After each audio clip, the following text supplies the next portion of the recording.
Jama'a assalamu alaikum ga takaitattun labarai daga nan WM Hausa.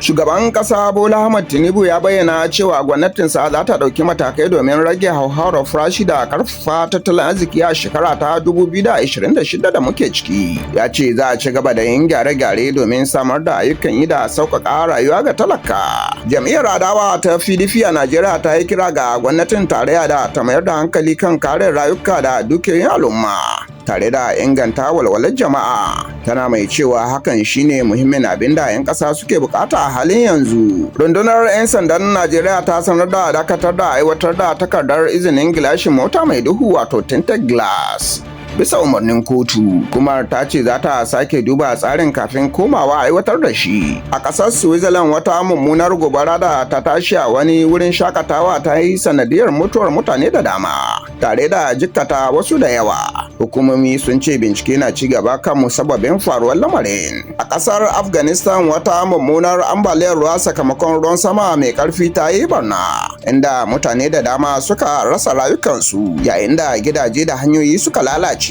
Ma'aikatan ceto na ci gaba da aikin agaji ga waɗanda abin ya shafa. Waɗannan da ma sauran labarai za ku same su ne a shafukanmu na sada zumunta a WM Hausa. Sai an ji ku.